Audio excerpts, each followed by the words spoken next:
प्रमुख मोहन भागवत संबोधित कर रहे हैं। और उस बीमारी के साथ लड़ाई का एक अनिवार्य अंग है घर में बंद रहना, सारे काम धाम बंद करके बैठे रहना। घर में बंद रहकर जितना हो सकता है उतना करना।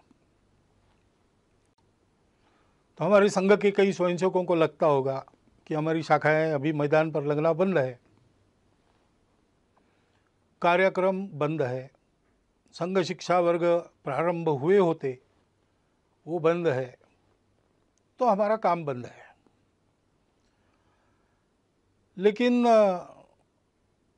हम अपने अपने घर में बंद है, लॉकडाउन कहते उसमें है, तो भी जीवन तो चल रहा है। ऐसे संघ का कार्य भी चल ही रहा है।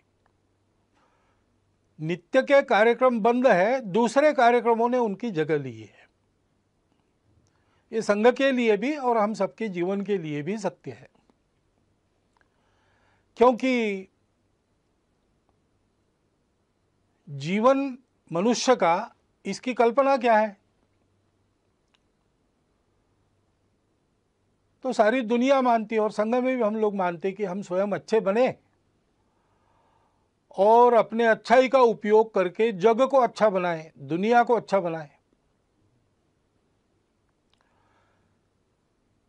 स्वयं अच्छा है और दुनिया के लिए कुछ नहीं कहता, उसको भी लोग अच्छा नहीं करते। और दुनिया के लिए गलती से कुछ अच्छा कर भी लिया, लेकिन स्वयं के जीवन में अच्छाई का कोई अंश नहीं, उसको भी दुनिया अच्छी नहीं कहती। जीवन के या संघ कार्य के एक ही सिक्के के ये दो पहलू है। अपनी परंपरा में ऐसा कहते हैं, एकांत में आत्म साधना और लोकांत में परोपकार। यही जीवन का स्वरूप है, यही संघ कार्य का स्वरूप है। तो अपने स्वयंसेवक रोज प्रार्थना कर रहे हैं, मैदान पर एकत्र आकर नहीं कर रहे, अपने परिवार के साथ घर में कर रहे हैं। लेकिन प्रार्थना करने का उनका समय निश्चित है, उनके परिवार में उस समय प्रार्थना हो रही। अनेक प्रतिनिधित स्वयंसेवक अपने प्रतिज्ञा का रोज स्मरण करते होंगे। नित्य शाखा के कार्यक्रमों में अभी इतना ही करना संभव है, उतना चल रहा है। बाकी कार्यक्रम दूसरा बदल गया है, वो सेवा का कार्यक्रम है। प्रचंड प्रमाण में जो सेवा चल रही उसको सब लोग देख रहे और सारा समाज हमको प्रोत्साहन भी दे रहा है। परंतु हमको ध्यान में रखना चाहिए कि ऐसा नहीं मानना चाहिए यही अपना कार्य है। कार्यक्रम अपना कार्य नहीं है। स्वयं अच्छा बनना और दुनिया को अपने प्रयास से अच्छा बनाना, ये अपना कार्य है। चीन देश में भारत से एक भिक्षु गए तथागत के धम्म का प्रचार करने के लिए। कुछ वर्ष वहाँ काम करने के बाद उनको ऐसा लगा कि तथागत का एक चरित्र लिखा जाए चीनी भाषा में, वहाँ के जनता के लाभ के लिए। तो लिखकर तो तैयार हो गया, लेकिन उसको छापना है। तो वहाँ उनके जो संपर्क थे उन सब लोगों से वो मिले, उनसे धन इकट्ठा किया, बताया तथागत का चरित्र उससे छापेंगे। और सारा धन इकट्ठा होने के बाद छापने के लिए छापखाने में वो हस्तलिपि देना कल देनी है, तो आज रात में एक बड़ा भूचाल आ गया और बहुत से देहात, बहुत से शहर तहस नहस हो गए। तुरंत सेवा कार्य में सब लोग लग गए। तो पुस्तक के लिए जो धन लाया था उसका स्वाभाविक उपयोग लोगों की राहत के लिए हो गया, वो धन समाप्त हो गया। इसलिए सारा वो राहत कार्य पूरा होने के बाद फिर से भिक्खू ने सबको बताया कि धन तो दिया था आप लोगों ने, लेकिन वो ऐसे काम में हो गया खर्च, तो और एक बार धन संकलन। फिर से वैसा किया। फिर जब छापखाने में जाना था उसके पहले कुछ दिन एक बड़ी बाढ़ आ गई, फिर से राहत कार्य करना पड़ा, सारा संकलित धन उसमें व्यय हो गया। फिर जाकर लोगों को समझाया, लोग भी समझ गए। तीसरी बार धन संकलन हुआ, इस बार कोई आपत्ति नहीं, हस्तलिपि छापखाने में गई, मुद्रित होकर किताब तैयार हुई, किताब का धूमधाम से प्रकाशन हुआ, लोगों ने और उस किताब को बड़े श्रद्धापूर्वक खरीदा और पढ़ने के लिए अपने अपने घर में जब लोगों ने उसको खोला तो पहले पन्ने पर लिखा था कि ये तथागत के चीनी भाषा में चरित्र की तीसरी आवृत्ति है। यानी लिखित चरित्र एक चरित्र का स्वरूप है, लेकिन उस चरित्र का जो संदेश है दुनिया की दुख मुक्ति, उसको आचरण में उसके पहले 2 बार लाके दिखाया गया, तो वो भी उस पुस्तक की आवृत्ति है। ऐसे हम आज जो कर रहे हैं वो भी कार्यक्रम बदल के संघ का ही कार्य कर रहे हैं, इस भावना से उसको करना। तो स्वाभाविक केवल संघ के लोगों के लिए नहीं, सभी के लिए कुछ बातें स्पष्ट हो जाती है।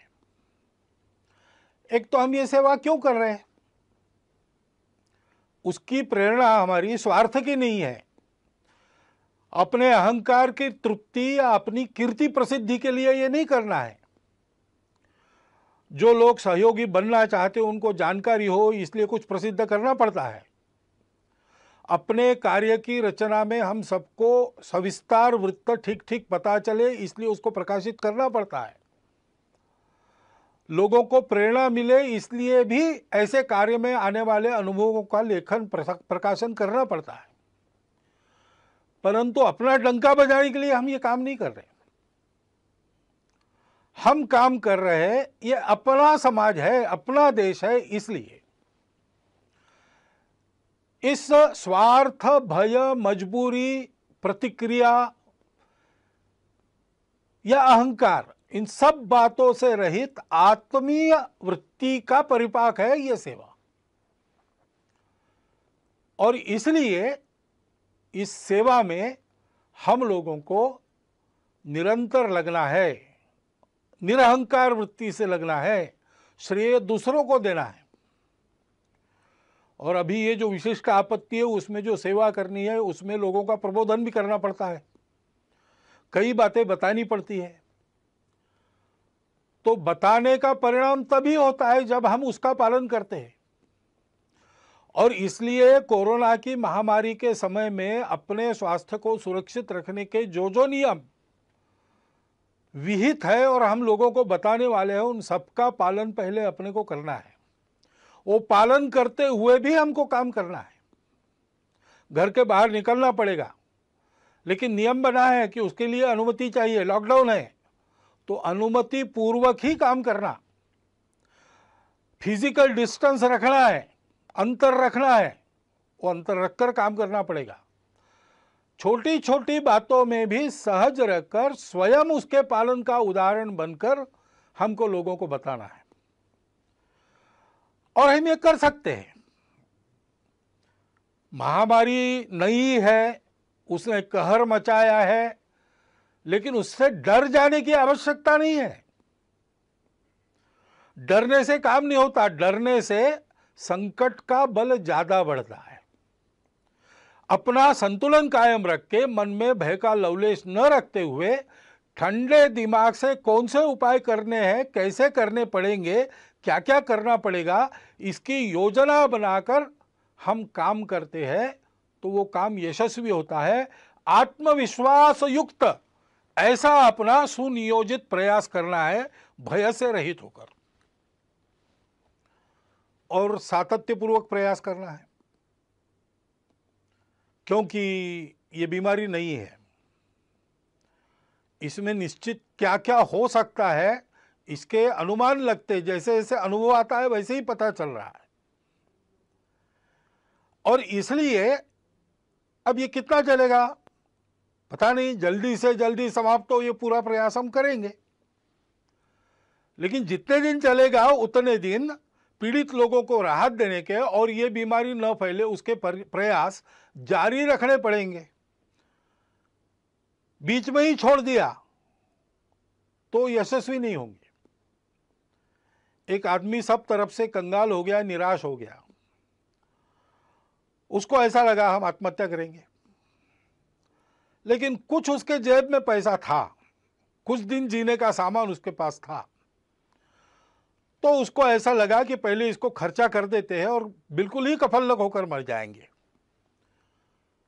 इसलिए वो बड़े शहर में गया कि वहां पर जुआ खेलेंगे और ये सारा धन उड़ा देंगे, फिर मर जाएंगे।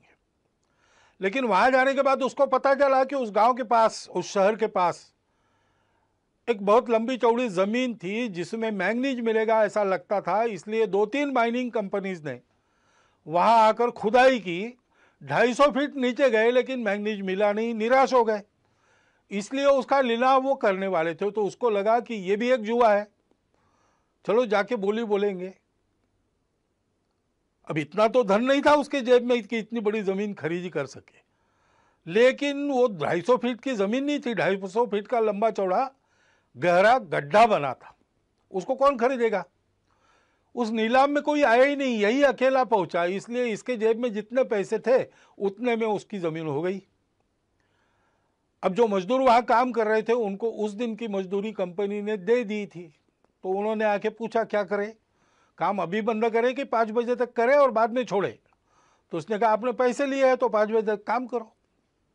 उन्होंने 5 बजे तक खुदाई की, 3 फीट और खोदा, उसमें जो नमूने मिले उसमें मैंगनीज मिल गया और कंगाल बना हुआ वो आदमी मैंगनीज की खदानों का मालिक, बाद में एक रेलवे कंपनी का मालिक, ऐसा सब कुछ बन गया। फिर से उसका जीवन बन गया। उसने लेख लिखा, वो मैंने पढ़ा, रीडर्स डाइजेस्ट में आया था। कहानी अमेरिका की है, लेकिन उसका शीर्षक था difference between the success and failure is 3 feet.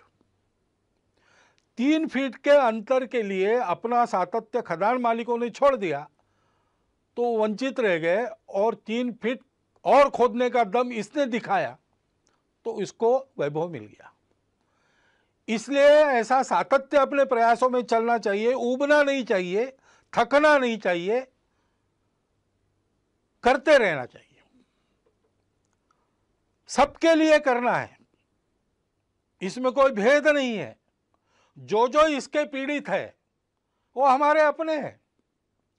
Bharat ने तो जिन दवाइयों के और निर्यात पर बंदी लगाई थी दुनिया के हित के लिए, उसको हटाकर थोड़ा बहुत अपने तरफ नुकसान लेकर भी दवाइयां भेजी है। जो मांगेंगे उसको देंगे, क्योंकि यह हमारा स्वभाव है। हम मनुष्यों में भेद नहीं करते और ऐसे प्रसंगों में तो बिल्कुल नहीं करते। सब अपने हैं। जो जो पीड़ित है, जिसकी जिसकी आवश्यकता है, उन सब की सेवा, जितनी अपनी शक्ति है उतनी सेवा करनी है। और ये सेवा करते समय कोई स्पर्धा तो है नहीं। अपनी कीर्ति फहराने के लिए दुनिया भर में हम काम नहीं कर रहे। इसलिए जो इस काम में लगे उन सबको साथ लेकर, उन सबके साथ रहकर काम करना है, सामूहिकता से काम करना है। इस प्रकार से हम सेवा करेंगे। लोगों को जो बताना है वो बताएंगे, लोगों से जो करवाना है वो करेंगे। आधार उसका होगा अपनत्व की भावना, स्नेह, प्रेम, वो अपने व्यवहार में दिखना चाहिए। काम अच्छा होना चाहिए। सेवा का काम है, उपकार तो है नहीं। हम अपने लोगों का काम कर रहे हैं, इसलिए वो उत्तम होना चाहिए, प्रेम से होना चाहिए। हनुमान जी के कार्य के बारे में ऐसा वाल्मीकि रामायण में कहा गया है। देवों ने उनकी स्तुति की एक प्रसंग पर, तब 4 उनके विशिष्टों का उल्लेख किया। धृति, दृष्टि, मति और दाक्ष, यानी दक्षता, सावधानी। सावधानी आवश्यक है। हम काम करेंगे, लेकिन हम काम करते रहे, इसलिए काम करते करते हम बीमार न हो जाए। इसलिए आजकल आयुष मंत्रालय के द्वारा एक समर्थित काढ़ा है, उसको हमने रोज पीना चाहिए। बाकी मास्क लगाना, अंतर रखना, ये सारी बातें, हाथ धोना, स्वच्छता रखना, हम स्वयं चिंता करें कि हम काम करने लायक रहे। अपनी मदद जिनको वास्तविक आवश्यकता है उन तक पहुंचे। दूर तो लोग भी रहते हैं दुनिया में, वो हमारी मदद लेके चले न जाए। इसलिए बहुत सावधानी पूर्वक, सजगता से काम करना पड़ेगा। कोई छूट न जाए, जिसको आवश्यक है उन सबके पास मदद पहुंचे, ऐसा काम करना पड़ेगा। बुद्धि ठीक रखनी पड़ेगी। किसको किस बात की आवश्यकता है, सामान्य सूचनाएं सबके लिए दी जाती है, लेकिन कुछ विशेष भी परिस्थितियां रहती है, उसमें उस प्रकार की राहत मिले ऐसा प्रयत्न करना पड़ता है। और इसलिए लीक में चलते हुए भी लीक का विचार कर चलना पड़ता है। अनुशासन में चलते हुए भी अनुशासन इतना लचीला होना पड़ता है कि अपने सेवा के दायरे में, सेवा के लाभ लेने वालों में सब आवश्यकता जिनको है ऐसे लोग आ जाए। फिर दृष्टि की बात है, हम ये सब बताएंगे, ये सब करवाएंगे तो आदतें भी लोगों के ठीक रहे। आदतें ठीक न रखने के कारण भी ये बीमारियां आती है। तो ये अनुभव लोग ले रहे हैं, अब उनकी मनोभूमिका तैयार है, तो हमने अच्छाई का प्रचार प्रसार भी लगे हाथ करते रहना चाहिए। ये केवल कार्यक्रम नहीं है, इसमें से हम लोगों के जीवन को सुरक्षित कर रहे हैं और लोगों के जीवन को गढ़ भी रहे हैं। अपने पवित्र समाज का संरक्षण और सर्वांगीण उन्नति, ये हमारी प्रतिज्ञा है और इसलिए उस दृष्टि को ध्यान में रखकर हमको काम करना है और धैर्य रखना है। कितने दिन ऐसा करके नहीं होगा, जब तक पूरा नहीं होता तब तक करते रहना है, सतत करना है। ऐसा करते रहना और ऐसा करते रहते समय ये जैसे गुण है हनुमान जी से, वैसे विदुर नीति में एक बात बताइए दोषों को टालने की। षट दोषा पुरुषेणेह हातव्याम भूतिमिच्छताम। जिस पुरुष को अपना वैभव चाहिए, अपना विजय चाहिए, अपना प्रभाव चाहिए, अपनी खुशहाली चाहिए, उसको 6 दोषों का हनन करना पड़ता है, उनको दूर करना पड़ता है। वो कौन से है? निद्रा, तंद्रा, भय, क्रोध, आलस्यम, दीर्घ सूत्रता। आलस्य और दीर्घ सूत्रता काम की नहीं है, तत्परता चाहिए। जब उपस्थित होता है, भारत का इस सारी बीमारी के दौर में काम बहुत अच्छा हो रहा है, इसका पहला कारण है कि तत्परता पूर्वक सारी उपाय योजनाएं यहाँ के शासन प्रशासन ने लागू की और उतने ही तत्परता पूर्वक समाज के एक बहुत बड़े अंश ने उसको अमल में लाया। तो आलस्य नहीं किया, दीर्घ सूत्रता नहीं दिखाई, इसको ध्यान में रखना चाहिए। वो तत्परता अपनी कायम रखनी चाहिए। निद्रा, तंद्रा यानी असावधानी, काम करते करते धुन लग जाती है, उसको तंद्रा कहते हैं। धुन लगना अच्छा है लेकिन तंद्रा अच्छी नहीं, क्योंकि उसमें विचार नष्ट होता है। सोच समझ के सजग रहकर एक एक कदम डालते हुए काम करना और भय और क्रोध को टालना। लोगों को भय लगता है कि हमको क्वारंटाइन में डाल ले, तो छुपने का प्रयास करते हैं। लोगों को कुछ नियमों में बांध दिया तो लोगों की ऐसी भावना होती है कि हम पर कुछ प्रतिबंध ला रहे हैं। अब संघ ने अपने और मार्च में ही तय करके जून आखिर तक सारे कार्यक्रम बंद कर दिए।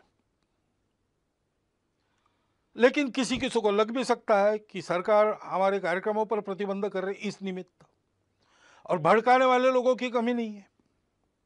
उसके कारण क्रोध पैदा होता है, क्रोध के कारण अविवेक होता है, फिर अतिवादी कृत्य होते हैं। हम जानते हैं कि इसका लाभ लेने वाली ताकत है और वो प्रयासरत है।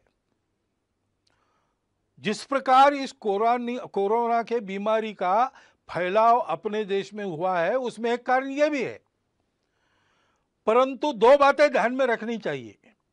जैसे इन सब का पालन सकारात्मक भाव से करना, इस पर क्रोध नहीं करना, इससे डर नहीं मन में रखना, वैसे अगर किसी ने भयवश या क्रोधवश कुछ उल्टा सीधा कर दिया तो उस सारे समूह को ही एक माप में लपेटकर उससे दूरी बनाना, ये भी ठीक नहीं।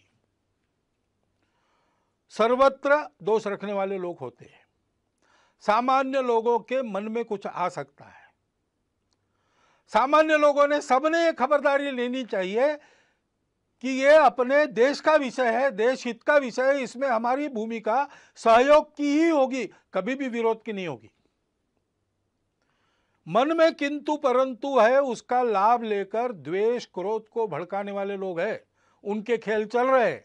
स्वार्थ के कारण भारत तेरे टुकड़े होंगे ऐसे कुविचार रखने के कारण बहुत सारे लोग ऐसा प्रयास करते हैं, राजनीति भी बीच में आ जाती है। ये जिनको करना है, जिनका चलता है उनको चलता रहे, इससे बचना। ये लोग अपना कुछ बिगाड़ न ले, इतनी सावधानी और इतना बल सजग जागृत रखना। लेकिन हमारे मन में इसके कारण प्रतिक्रियावश कोई खुन्नस, कोई दुश्मनी होनी नहीं चाहिए। भारत का 130 करोड़ का समाज भारत माता का पुत्र है, अपना बंधु है। इस बात को ध्यान में रखना चाहिए। भय और क्रोध दोनों तरफ से नहीं करना चाहिए। और जो जो अपने अपने समूह के समझदार लोग हैं, नेतृत्व करने वाले लोग हैं, उन्होंने इससे अपने समूह को बचाना चाहिए। और ऐसे भय या क्रोधवश होने वाले कृत्यों में हम लोग नहीं है, हम लोगों को नहीं रहना चाहिए, ये अपने अपने समाज को सिखाना चाहिए। ऐसा नहीं करते तो क्या होता है, भारत के समाज को अतिशय वंद्य ऐसे 2 सन्यासियों की हत्या यहां महाराष्ट्र में हुई। अब उसको लेके बयानबाजी वगैरह चलती है, उसको एक बाजू रख दिया जाए, परंतु यह कृत्य होना चाहिए क्या? कानून व्यवस्था को हाथ में लेना चाहिए क्या? ऐसा जब होता है तो पुलिस ने क्या करना चाहिए? ये सारी बातें सोचने की बातें हैं। ऐसे संकट के घड़ी में और ऐसे मन में कुछ किंतु परंतु रहते हैं, रह सकते हैं, अपेक्षित नहीं है, स्वाभाविक है। लेकिन उनके चपेट में न आके हम लोगों को सारे भेद की, स्वार्थ की प्रवृत्तियों को अलग रखकर उनसे बचते हुए, उनको उभरने न देते हुए देश हित में सकारात्मक बनकर ही आगे बढ़ना चाहिए। भय क्रोध ये जो 2 दोष है उसको टालना चाहिए। उन सन्यासियों की हत्या हुई, पीट पीट कर मार डाला गया, निरुपद्रवी लोग थे, किसी का कोई अपराध उन्होंने किया नहीं था। धर्म का आचरण करने वाले, धर्म का आचरण फैलाने वाले थे, मानव पर उपकार करने वाले लोग थे। उसका दुख हम सबके मन में है। 28 तारीख को उनको श्रद्धांजलि देने के लिए हिंदू धर्म आचार्य सभा ने कुछ आह्वान भी किया है, विश्व हिंदू परिषद ने जो कार्यक्रम भी दिया है उसका हम सब लोग पालन करेंगे। उनकी स्मृति में अपनी श्रद्धांजलि व्यक्त करता हुआ इस विषय में मैं आगे बढ़ता हूं। धैर्य रखकर सारी बातें करनी चाहिए, क्योंकि ये बीमारी जाएगी, लॉकडाउन की आवश्यकता नहीं रहेगी। लेकिन जो अस्ताव्यस्त हो गया उसको ठीक करने में समय लगेगा। हमने देखा है कहीं कहीं ऐसा हुआ भी है कि थोड़े से बंधन शिथिल होने के बाद एकदम भीड़ हो गई, फिर से उनको तितर बितर करना पड़ा। ये अविवेक हो सकता है समाज में। सामान्य व्यक्ति को ऐसे समय में दिशा देने वाले लोग होने पड़ते हैं। अब विद्यालय खुलेंगे तो फिजिकल डिस्टेंस मेंटेन तो करना पड़ेगा आने वाले समय में कई दिनों तक। उसकी व्यवस्था कैसे होगी वो बताना भी पड़ेगा। समाज के लोगों को इकट्ठा के ये कैसे हो सकता है सोचना भी पड़ेगा। विद्यालय में, विद्यालय के आसपास के परिसर में छोटी संख्या में क्लासेस लगा सकते हैं क्या, ई क्लासेस लगा सकते हैं क्या, क्या करके विद्यालय की शिक्षा शुरू भी होगी और ये डिस्टेंस मेंटेन होगा।